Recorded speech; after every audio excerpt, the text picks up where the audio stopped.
Dear student, chapter 30 प्रकाश विद्युत प्रभाव में आपका अगला टॉपिक है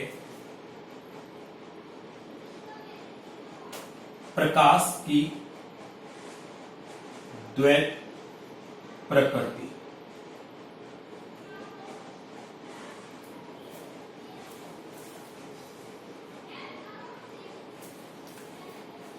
आपका अगला टॉपिक है प्रकाश की द्वैत प्रकृति।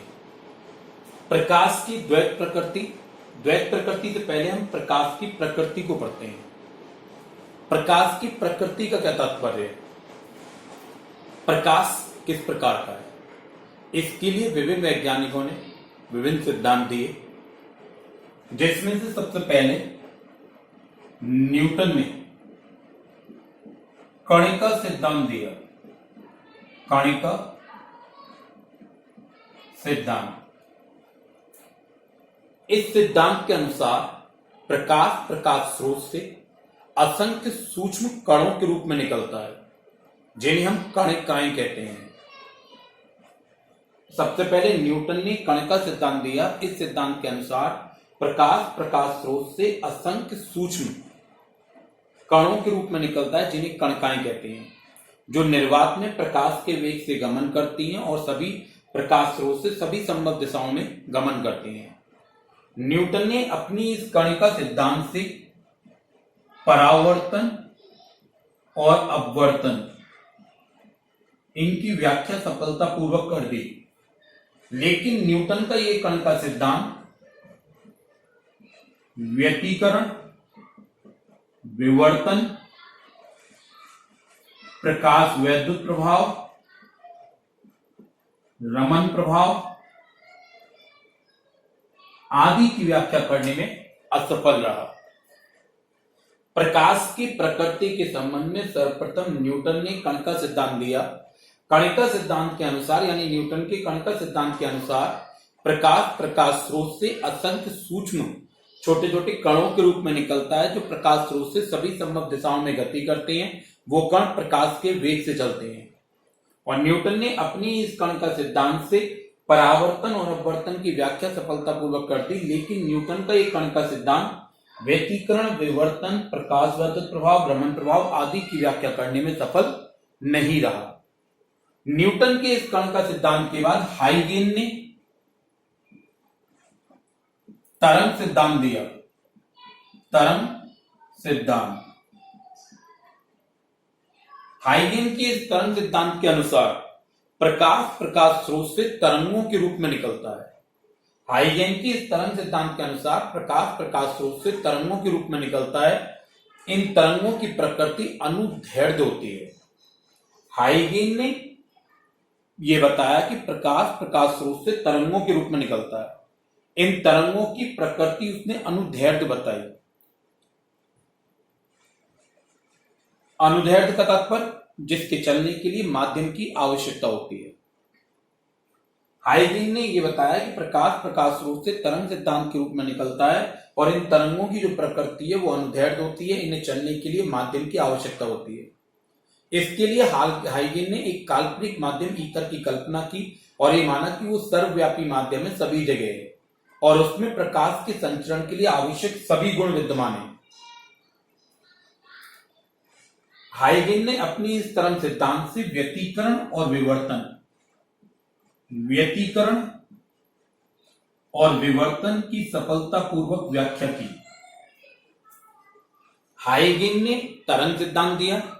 हाइगेन ने बताया कि प्रकाश स्रोत से तरंगों के रूप में निकलता है। उन तरंगों की प्रकृति अनुदैर्ध्य होती है और इन्हें चलने के लिए माध्यम की आवश्यकता होती है। इसके लिए हाइगेन ने एक काल्पनिक माध्यम ईथर की कल्पना की। उसने माना कि ईथर एक सर्वव्यापी माध्यम है जो सभी जगह विद्यमान है और उसमें प्रकाश के संचरण के लिए आवश्यक सभी गुण हैं, यानी प्रकाश के चलने के लिए जितने गुण चाहिए वो सब उसमें विद्यमान है। ऐसा मानकर उसने व्यतिकरण, विवर्तन की व्याख्या कर दी। लेकिन उसका ये सिद्धांत, हाइगेन का तरंग सिद्धांत, आपके प्रकाश वैद्युत प्रभाव, रमन प्रभाव, जीमान प्रभाव आदि की व्याख्या करने में असफल रहा। आप यहां तक देखो, न्यूटन ने कण का सिद्धांत दिया, इससे परावर्तन अपवर्तन की व्याख्या हुई, लेकिन ये इन सब की व्याख्या नहीं कर पाया। इसके बाद हाइगेन ने तरंग सिद्धांत दिया, इससे व्यतिकरण विवर्तन की व्याख्या हुई, लेकिन ये भी प्रकाश विद्युत प्रभाव रमण प्रभाव आदि की व्याख्या नहीं कर पाया। इसके बाद मैक्सवेल ने विद्युत चुंबकीय तरंग सिद्धांत दिया, विद्युत चुंबकीय तरंग सिद्धांत दिया। मैक्सवेल के अनुसार प्रकाश स्रोत से तरंगों के रूप में निकलता है। यानी हाइगेन ने जो बात कही वो सही थी, उसी का समर्थन किया मैक्सवेल ने। लेकिन मैक्सवेल ने बताया ये तरंगे अनुदैर्ध्य नहीं होती बल्कि अनुप्रस्थ होती हैं। मैक्सवेल ने हाइगेन की बात का समर्थन किया, ये बताया कि प्रकाश स्रोत से तरंगों के रूप में निकलता है, ये सही है, लेकिन उनकी प्रकृति अनुदैर्ध्य नहीं होती बल्कि अनुप्रस्थ होती है। आप जानते हो बेटा अनुदैर्ध्य अनुप्रस्थ क्या होते हैं? अगर तरंगों के संचरण में माध्यम के कण तरंग संचरण की दिशा में कंपन करें, तरंग के साथ कंपन करें, यानी तरंग संपीड़न विलयन के रूप में चले तो वो अनुदैर्ध्य, और जिसमें माध्यम के तरंग संचरण के लंबवत कंपन करें वो अनुप्रस्थ। तो मैक्सवेल ने विद्युत चुंबकीय तरंग सिद्धांत दिया। इस सिद्धांत के अनुसार प्रकाश स्रोत से तरंगों के रूप में निकलता है, लेकिन इन तरंगों की प्रकृति अनुदैर्ध्य नहीं होती बल्कि अनुप्रस्थ होती है, और इन्हें चलने के लिए माध्यम की आवश्यकता नहीं होती। ये निर्वात में भी गमन करती हैं। उसने बताया कि प्रकाश विद्युत चुंबकीय तरंगों के रूप में चलता है, अर्थात उसमें 3 घटक होते हैं, एक विद्युत का घटक, एक चुंबक का घटक और एक संचरण की दिशा, और ये तीनों घटक एक दूसरे के लंबवत होते हैं। ये तीनों घटक कैसे होते हैं? एक दूसरे के लंबवत होते हैं। मैक्सवेल ने इनमें से किसी की व्याख्या नहीं की, बस अपने सिद्धांत को बताया कि प्रकाश की तरंगें विद्युत चुंबकीय तरंगें होती हैं। लेकिन खास बात यह है कि मैक्सवेल के विद्युत चुंबकीय तरंग सिद्धांत के बाद ध्रुवण की खोज हुई। ध्रुवण प्रकाश का गुण है, इसकी खोज हुई। लेकिन बात वहीं अटकी हुई है, अभी भी न्यूटन का सिद्धांत आ गया, कण का सिद्धांत, हाइगेन का तरंग सिद्धांत आ गया, मैक्सवेल का विद्युत चुंबकीय तरंग सिद्धांत आ गया, लेकिन प्रकाश विद्युत प्रभाव, रमण प्रभाव, जीवन प्रभाव, इनकी व्याख्या नहीं हो पाई। तो इनकी व्याख्या के लिए इसके बाद प्लांक ने क्वांटम सिद्धांत दिया। प्लांक ने क्वांटम सिद्धांत दिया। प्लांक ने यह बताया कि प्रकाश स्रोत से ऊर्जा के पैकेटों और बंडलों के रूप में निकलता है। प्लांक ने बताया कि प्रकाश स्रोत से ऊर्जा के पैकेटों और बंडलों के रूप में निकलता है, जैसे फोटोन अथवा क्वांटा अथवा फोटोन कहते हैं, और इसकी ऊर्जा उसकी आवृत्ति पर निर्भर करती है, E बराबर h न्यू। दोबारा सुनिएगा, प्लांक ने क्वांटम सिद्धांत दिया। प्लांक ने यह बताया कि प्रकाश स्रोत से ऊर्जा के पैकेटों और बंडलों के रूप में निकलता है, जिसे हम क्वांटा अथवा फोटोन कहते हैं, और यह सिद्धांत आपका क्वांटम सिद्धांत कहलाया। और इस क्वांटम सिद्धांत से प्रकाश वैद्युत प्रभाव, रमण प्रभाव, जीमान प्रभाव आदि की व्याख्या सफलतापूर्वक की गई। देखो बेटा, आप एक बार, न्यूटन ने कण का सिद्धांत दिया।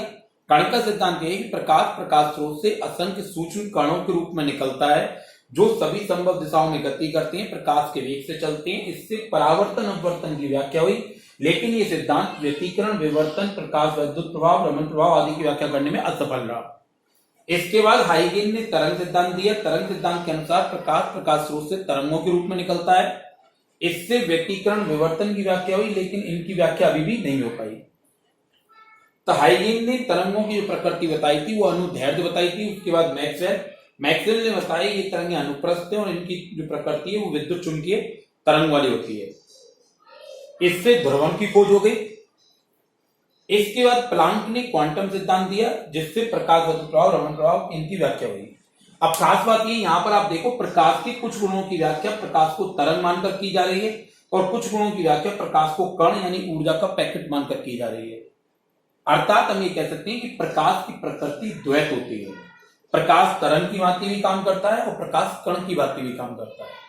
आप ऐसे मानो जैसे कि मान लो कोई बच्चा है जो शरारती है, जो स्कूल में शरारत करता है और घर पर शांत रहता है। अगर ऐसे बच्चे के गार्जियंस और टीचर मिलेंगे तो टीचर ये कहेगा कि भाई बच्चा उद्यमी है और गार्जियन कहेगा बच्चा बहुत सीधा। और इसका उल्टा, कुछ बच्चे ऐसे होते हैं जो घर पर खूब अल्लाह गुल्ला करते हैं और क्लास में शांति से पढ़ते हैं। अब इनके मिलेंगे तो ये जो नेचर है वो ड्वेल नेचर कहलाता है, द्वैत प्रकृति कहलाता है। प्रकाश के कुछ गुणों की व्याख्या प्रकाश को तरंग मानकर की जाती है और कुछ गुणों की व्याख्या ऊर्जा का पैकेट मानकर की जाती है। इससे ये निष्कर्ष निकलता है कि प्रकाश की जो प्रकृति है वो द्वैत होती है।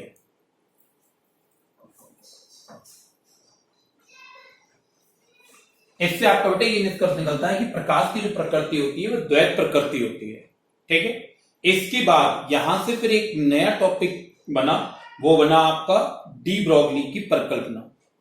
रियलिटी है जैसे यहां पर प्रकाश सामान्य रूप से प्रकाश तरंग होती है, लेकिन कुछ विशेष परिस्थिति में आप देखो प्रकाश को पैकेट यानी कण माना गया। तो डी ब्रोगली ने संभावना दी कि भाई जब तरंग हो कभी कभी कण की भांति, कुछ विशेष परिस्थितियों में कण की भांति व्यवहार कर रही है, तो जो कण है जैसे इलेक्ट्रॉन प्रोटॉन वो भी तो कभी कभी तरंग की भांति व्यवहार करेंगे। और उसकी इसी परिकल्पना को कहते हैं डी ब्रोगली की परिकल्पना। डी ब्रोगली की परिकल्पना।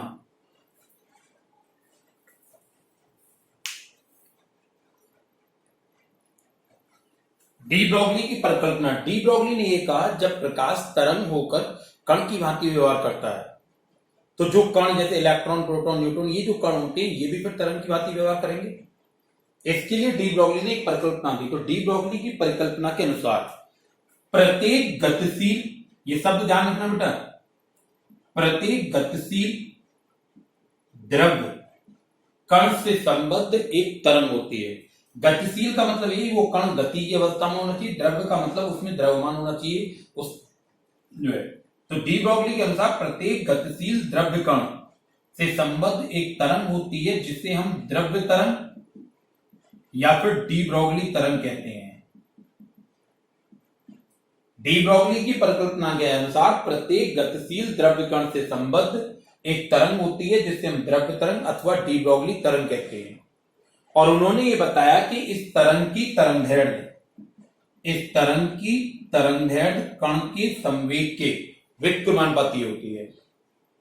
तरंगदैर्ध्य कण के संवेग के व्युत्क्रमानुपाती, कण के संवेग के व्युत्क्रमानुपाती होती है। यानी लैम्डा प्रोपोर्शनल 1/p तो लैम्डा बराबर h/p। ये डी ब्रोगली तरंगदैर्ध्य है जिसे हम द्रव्य तरंगदैर्ध्य या फिर डी ब्रोगली तरंगदैर्ध्य कहते हैं। डी ब्रोगली की परिकल्पना। डी ब्रोगली के अनुसार प्रत्येक गतिशील द्रव्य कण से संबद्ध एक तरंग होती है। प्रत्येक गतिशील द्रव्य कण से संबद्ध एक तरंग होती है जिसे द्रव्य तरंग अथवा डी ब्रोगली तरंग कहते हैं। और इसकी जो तरंगदैर्ध्य होती है वो डी ब्रोगली तरंगदैर्ध्य कहलाती है। डी ब्रोगली ने बताया कि डी ब्रोगली तरंगदैर्ध्य का मान कण के संवेग के व्युत्क्रमानुपाती होता है।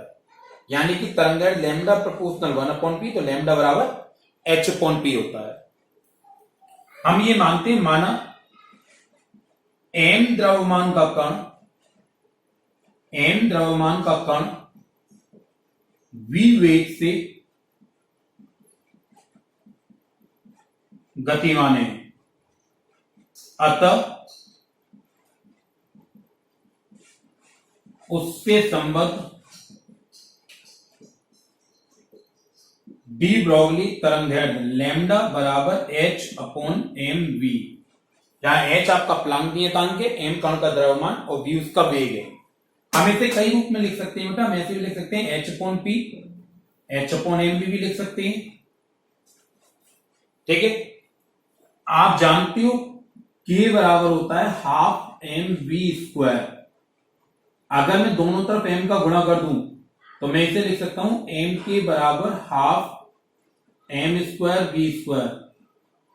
2mk बराबर m²v²। तो mv बराबर √2mk। तो हम ये भी लिख सकते हैं डी ब्रोगली तरंगदैर्ध्य लैम्डा बराबर h/√2mk। अगर मैं ऊर्जा को k की जगह E लिखूं तो मैं ये भी लिख सकता हूं ये √2me। क्योंकि जब कण गतिशील अवस्था में होगा तो उसकी सारी की सारी ऊर्जा वो गति की स्थिति में है तो उसकी कुल ऊर्जा गतिज ऊर्जा के समान, स्थिति ऊर्जा 0, तो k का मान ई हो गया, तो आप इसे ऐसे भी लिख सकते हो। दोबारा देखो एक बार, ये डी ब्रोगली की परिकल्पना है। डी ब्रोगली के अनुसार प्रत्येक गतिशील द्रव्य कण से संबद्ध एक तरंग होती है जिसे द्रव्य तरंग अथवा डी ब्रोगली तरंग कहते हैं। इस तरंग की तरंगदैर्घ्य कण के संवेग के व्युत्क्रमानुपाती होती है, यानी इस तरंग की तरंगदैर्घ्य लैम्डा बराबर होता है h/p। हमने ये माना कि m द्रव्यमान का कोई कण v वेग से गतिमान है, तो उससे संबंधित डी ब्रोगली तरंगदैर्घ्य क्या हो जाएगी, लैम्डा बराबर h/mv, लैम्डा बराबर h/p की गतिज ऊर्जा हाफ mv² होती है।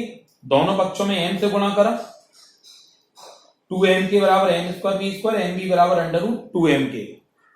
तो p का मान रख दिया आपने √2m के, लैम्डा बराबर h/√2m। ये आपकी डी ब्रोगली तरंगदैर्घ्य आ गई, ठीक है।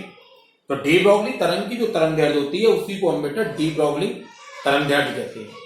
अब ये जो सूत्र है लैम्डा बराबर h/p, अब हम इसका सत्यापन करेंगे, यानी डी ब्रोगली तरंगदैर्घ्य का सत्यापन करेंगे हम।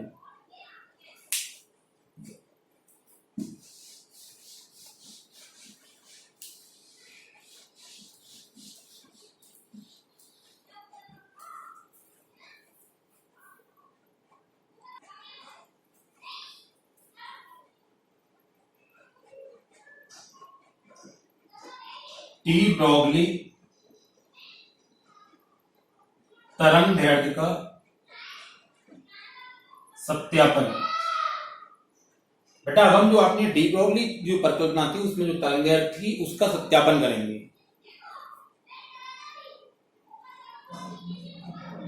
हम जानते हैं फोटोन की ऊर्जा E बराबर होता है h न्यू।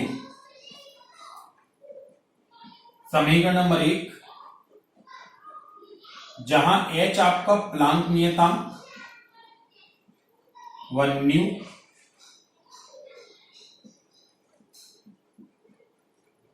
आवृत्ति है, माना फोटोन का द्रव्यमान, माना फोटोन का द्रव्यमान स्मॉल m है, तो आइंस्टीन के द्रव्यमान ऊर्जा संबंध से E बराबर mc², समीकरण नंबर 2, जहां C निर्वात में प्रकाश की चाल है। हम बेटा डी ब्रोगली तरंगदैर्घ्य का सत्यापन कर रहे हैं। हम जानते हैं कि फोटोन की जो ऊर्जा होती है वो E बराबर h न्यू होती है, समीकरण नंबर 1 है हमारा, जहां h प्लांक नियतांक और न्यू आवृत्ति है। अगर हम मान लो ये मान लेते हैं कि फोटोन का द्रव्यमान m है, तो आइंस्टीन के द्रव्यमान ऊर्जा संबंध से आइंस्टीन ने एक संबंध दिया जिसमें उसने बताया कि द्रव्यमान ऊर्जा का ही एक रूप है और द्रव्यमान की तुल्य ऊर्जा क्या होती है, उसके लिए उसने संबंध दिया था E बराबर mc², जहां E ऊर्जा, m द्रव्यमान और c निर्वात के प्रकाश की चाल है। हमने ये माना कि फोटोन का द्रव्यमान m है, तो आइंस्टीन के द्रव्यमान ऊर्जा संबंध से E बराबर क्या हो गया, mc²।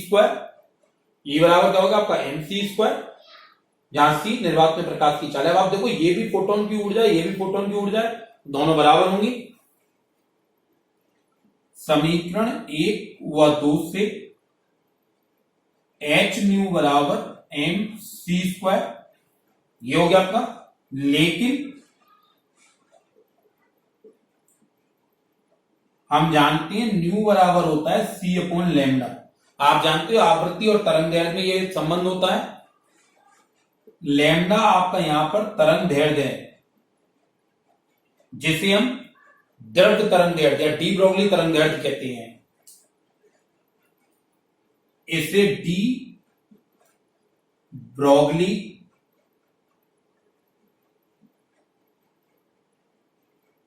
तरंगदैर्घ्य कहते हैं, ठीक है। ये न्यू का मान यहां लगा दूं तो क्या हो जाएगा, hc/λ बराबर mc², स्क्वायर से c कैंसिल, h/λ बराबर mc, तो यहां से लैम्डा बराबर हो गया h/mc। यहां पर आप गौर करो, m फोटोन का द्रव्यमान और c फोटोन का वेग, द्रव्यमान इंटू वेग क्या हो गया, संवेग, एम सी बराबर पी, क्या हो गया, फोटोन का संवेग। क्या हो गया बेटा, फोटोन का संवेग। तो लैम्डा बराबर क्या हो गया, एच अपॉन पी। और यही डी ब्रॉगली तरंग दैर्ध्य का व्यंजक है। आपकी डी ब्रॉगली तरंग दैर्ध्य यही आई थी। ये सत्यापन हो गया डी ब्रॉगली तरंग दैर्ध्य का। दोबारा देखो, हम डी ब्रॉगली तरंग दैर्ध्य का सत्यापन कर रहे हैं, यानी हम ये देख रहे हैं कि डी ब्रॉगली की परिकल्पना से जो तरंग दैर्ध्य मिली वो सही है या नहीं है। तो उसके लिए हमने फोटोन लिया। हम जानते हैं फोटोन की ऊर्जा ई बराबर एच न्यू होती है। ये हमारा समीकरण नंबर 1 है। एच प्लान नियतांक, न्यू आवृत्ति, वो ये रही हमारी। माना फोटोन का द्रव्यमान स्मॉल एम है, तो आइंस्टीन के द्रव्यमान ऊर्जा संबंध से ई बराबर क्या हो गया, एमसी स्क्वायर। समीकरण नंबर 2। समीकरण 1 और 2 से, दोनों ई के मान है, दोनों फोटोन की ऊर्जाएं बराबर रख दिया। लेकिन हम जानते हैं न्यू बराबर होता है सी अपॉन लैम्डा, जहां लैम्डा तरंग दैर्ध्य, जिसे हम डी ब्रॉगली तरंग दैर्ध्य कहते हैं, यहां पर ये रख दिया। सी से square cancel, H upon lambda बराबर एमसी, लैम्डा बराबर एच अपॉन एमसी। एम द्रव्यमान होता है, सी निर्वात में प्रकाश की चाल होती है। द्रव्यमान इंटू वेग, क्या हो गया आपका, संवेग, यानी पी फोटोन का संवेग। ये जो पी हो जाएगा वो फोटोन का संवेग, तो लैम्डा बराबर क्या आ गया, एच अपॉन पी। और यही डी ब्रॉगली तरंग दैर्ध्य का समीकरण है। आपने बेटा अभी अभी जो पढ़ा वो डी ब्रॉगली की परिकल्पना पढ़ी और उसके बाद उसकी डी ब्रॉगली तरंग दैर्ध्य का सत्यापन करा। अब हम इलेक्ट्रॉन, प्रोटॉन, एल्फा, न्यूट्रॉन, इन कणों के लिए डी ब्रॉगली तरंग दैर्ध्य के मान की गणना करेंगे। हमारा अगला टॉपिक है विभिन्न कणों के लिए डी ब्रॉगली तरंग दैर्ध्य की गणना। हमारा अगला टॉपिक है बेटा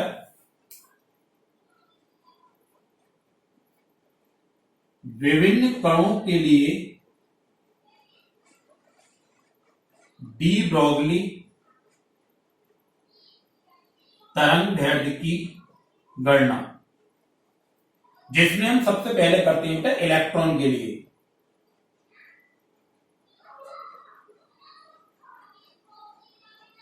इलेक्ट्रॉन के लिए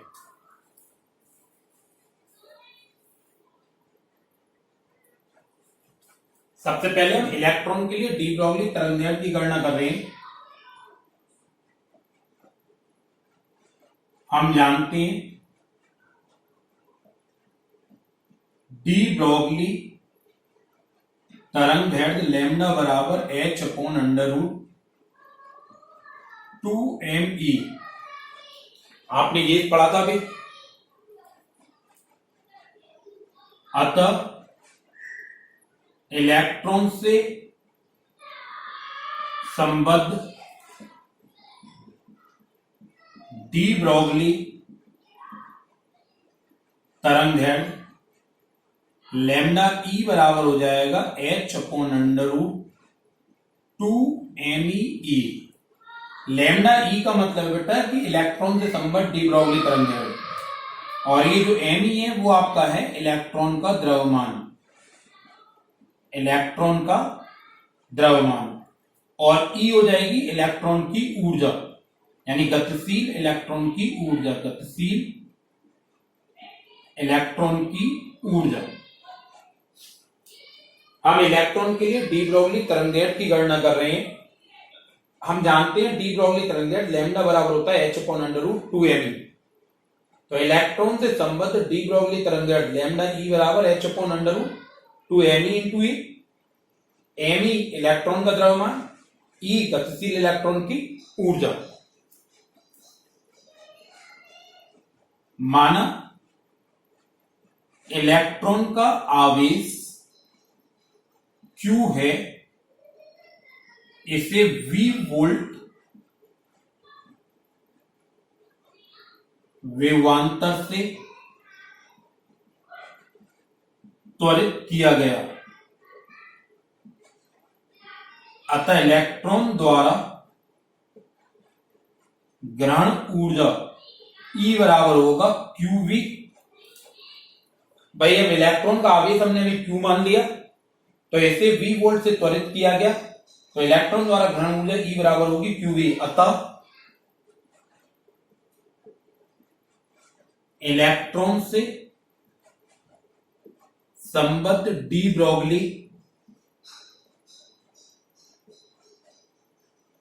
तरंग दैर्ध्य लेमडा ई बराबर क्या हो जाएगा बेटा, H upon under root 2 MEQV ये हो जाएगा आपका। ये जो ई है इसका मान मैंने लगा दिया। अब आप देखो इसमें आप किस किस का मान जानते हो, आप एच का मान जानते हो, यहां आप लिख दोगे, हम जानते हैं एच बराबर 6.63 गुणा 10 की घात -34 जूल सेकेंड। ठीक, आप एनी इलेक्ट्रॉन के द्रव्यमान जानते हो 9.1 गुणा 10 की घात -31 किलोग्राम। आप क्यू का मान जानते हो, क्यू ई के बराबर होता है जो 1.6 गुणा 10 की घात -19 कूलम होता है। वी वोल्ट है, वी विभवांतर है जिसे आपने त्वरित किया है। इन मानों को सबको मैं इसमें लगा दूं, मैं इसे समीकरण 1 मान लेता हूं, यह मान समीकरण 1 में लगाने पर, इन मानों को समीकरण 1 में लगाओ बेटा, तो लेमडा ई बराबर एच का मान 6.63 गुणा 10 की घात -34 बटे अंडर रूट के अंदर 2 एमई का मान 9.1 गुणा 10 की घात -31, क्यू का मान 1.6 गुणा 10 की घात -19 और वी का मान वी। ठीक, अब आप इसे जब सॉल्व करोगे, इस पूरे को सॉल्व करोगे,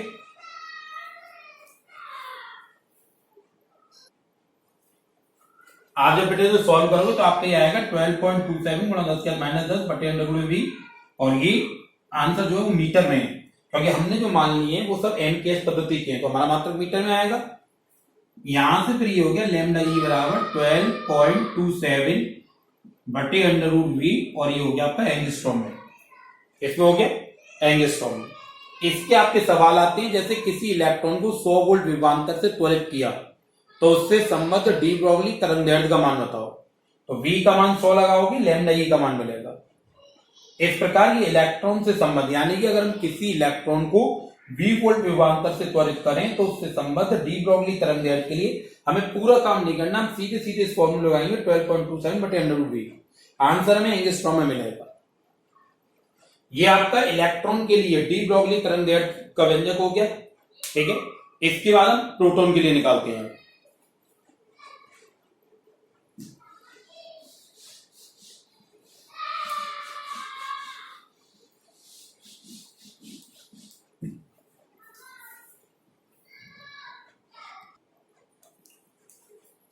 अब बेटा प्रोटॉन के लिए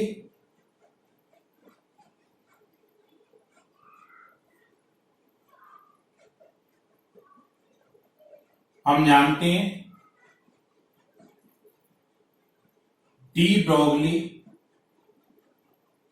तरंग दैर्ध्य लेमडा बराबर होता है H upon under root 2 ME।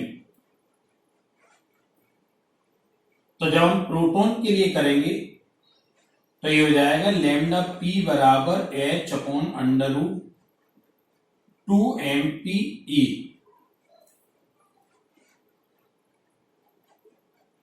यदि प्रोटॉन को V वोल्ट विभवांतर से त्वरित किया जाए तो उसकी ऊर्जा E बराबर QV, जहां Q प्रोटॉन का आवेश है, अतः लेमडा पी का मान हो जाएगा बेटा H upon under root 2 MPQV। अब आप प्रोटॉन के लिए डी ब्रॉगली तरंग दैर्ध्य निकाल ले बेटा। डी ब्रॉगली तरंग दैर्ध्य लेमडा बराबर होता है H upon under root 2 ME। Proton के लिए निकालोगे तो लेमडा पी हो जाएगी तरंग दैर्ध्य, एच नियतांक के, MP यानी प्रोटॉन का द्रव्यमान, और E उसकी ऊर्जा हो गई। यहां मैं लिख देता हूं MP प्रोटॉन का द्रव्यमान। यदि प्रोटॉन को V वोल्ट विभवांतर से त्वरित किया जाए तो उसकी ऊर्जा E बराबर QV, Q प्रोटॉन का आवेश है, तो लेमडा पी बराबर आपका हो गया H upon under root 2 MPQV। अब आप इन सब के मान जानते हो।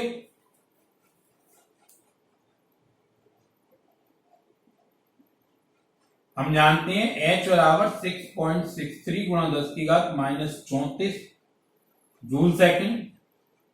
MP प्रोटॉन का द्रव्यमान 1.67 गुणा 10 की घात -27 किलोग्राम। Q प्रोटॉन का आवेश इलेक्ट्रॉन के आवेश के समान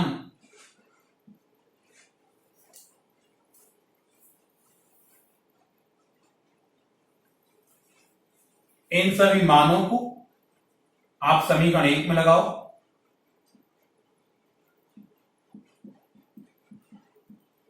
इन मानों को समीकरण 1 में लगाने पर तो आपका बेटा लैम्डा पी बराबर हो जाएगा 6.63 गुणा 10 की घात -34 बटे अंडर रूट के अंदर 2 MP का मान 1.67 गुणा 10 की घात -27, Q का मान 1.6 गुणा 10 की घात -19 और V। बेटा आप प्रोटॉन के लिए डी ब्रॉगली तरंगदैर्घ्य निकाल ले। डी ब्रॉगली तरंगदैर्घ्य लैम्डा बराबर h/√2m ही होता है। प्रोटॉन के लिए कहा तो लैम्डा पी MP हो गया। अगर प्रोटॉन को V वोल्ट विभवांतर से त्वरित करूं तो ऊर्जा E बराबर QV हो गई। तो लैम्डा पी बराबर क्या हो गया h/√2mp/qv। ठीक है, हम इन सब के मान जानते हैं। जैसे हम जानते हैं H बराबर 6.63 गुणा 10 की घात -34 जूल सेकंड। MP का मान 1.67 गुणा 10 की घात -27 किलोग्राम। Q प्रोटॉन का आवेश इलेक्ट्रॉन के आवेश के समान 1.6 गुणा 10 की घात -19 कूलम। इन मानों को समीकरण 1 में लगा दूं, इस समीकरण में लगा दूं, ये हो गए। जब आप इससे हल करोगे बेटा तो ये आपको मिलेगा 0.286 गुणा 10 की घात -10 और बटे में √v और ये आंसर है मीटर में। और 10 की घात -10 को हटा दूं मैं तो ये आपका बन जाएगा किसमें, एंगस्ट्रॉम। ठीक, तो लैम्डा पी बराबर 0.286 बटे √v एंगस्ट्रॉम में। यहां v आपका जो है ये वोल्ट में है, v विभवांतर है जो वोल्ट में है। इस तरह से आपने प्रोटॉन के लिए आपकी डी ब्रॉगली तरंगदैर्घ्य हो गई। अब हम निकालेंगे ड्यूट्रॉन के लिए।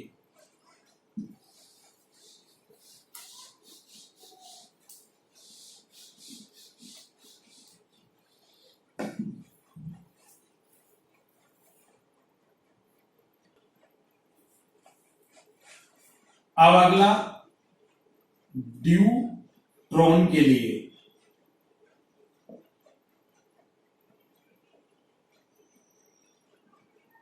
हम जानते हैं डी ब्रॉगली